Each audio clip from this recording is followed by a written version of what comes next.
Welcome once again to another tutorial on the Bahamas National Patient Portal for CNCD healthcare professionals. And so once we have logged into the patient portal, we will go to the patient portal side panel and select CNCD. Just as a reminder, if you're not on a laptop or desktop, to access the patient portal on a tablet or mobile phone, you would select the three dots at the top middle of the screen that are closest or that is closest to your name. So let's select CNCD. And once this drop down appears, we will now go to CHASS screening. Click on CHASS screening, and this takes us to the CHASS screening dashboard. To enter a new form, we will select New Form at the top right of the page. This now opens a new CHASS screening form. And if you were to scroll down the form, you will take note that there are areas where there is a red asterisk. Those areas with red asterisk indicates that they are required fields. And so we must first indicate our school by clicking in the box and selecting our school.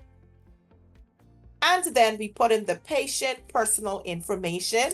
So the student's first name, followed by their last name. These fields are required. And then also the student's date of birth. If you are on a laptop or desktop, you have the ability to free test the date of birth, or you can use the calendar to scroll up or down using the up or down arrows. If you are on a tablet or a mobile phone, once you click in the date of birth box, another box will appear. On the side area where there is a colored banner, it could be blue or another color, you will see the day and the month, and right above it, you will see the year. Click on the year. This will open another box with a list of years where you can scroll up or down and select the year. After the year is selected, you may select the month by toggling between the left or right arrow and also selecting the day, and then select Set at the bottom of that box, and then your date of birth will be inserted. I will free text the date of birth.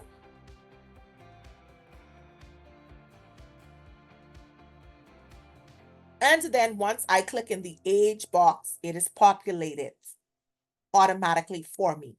And then I select the sex, and this is a male.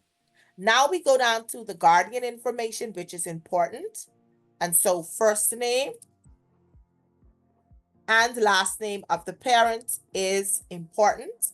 And then the primary contact is also important. So I'll just put in a random number here.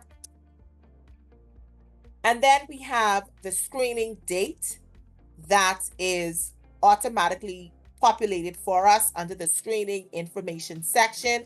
But we do have the ability to free text and to change the date, and also to use the calendar here if we needed to make any changes. Also, under the screening information, we must indicate the type of screening, whether it is diabetes, hypertension, or cholesterol, high cholesterol. It could be all three or one or two out of the three. It could be none of these, and so we can free text in the other medical conditions field, but I will choose diabetes for this training. Then we come down to the screening measurement section. Note that some areas are required with the red asterisk, while others do not have the asterisk, but for training purposes, I will fill out all of the fields.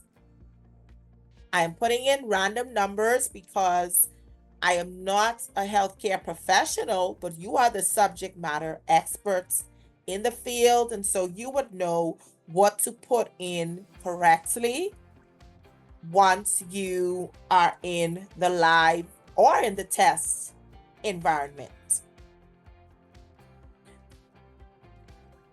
And so the BMI, once we click there, it auto-populates from the information we would have put in the screening measurement section. Now we're down to our last section, the hearing. So we can fill this out by just clicking pass or fail. Eyesight as well, we can just click pass or fail, and then we select submit. Again, just like with the other form that we looked at, ensure that all of the data is completed and correct before selecting submit, because at this point, you will not be able to edit the form once it is submitted. So let's click submit. And now we have our success alert. We select OK. And it takes us back now to the CHASS screening dashboard. Note that there are some patients highlighted in red and some patients highlighted in white. The patients highlighted in red indicate that these are considered alerts, areas of concern with the patient's health is there, and so that's why they are highlighted in red. Once we click on the patient, we have a summary page that comes up that shows all of the information that we would have put in. So thank you once again for your attention and your time, and I'll see you next time in another tutorial.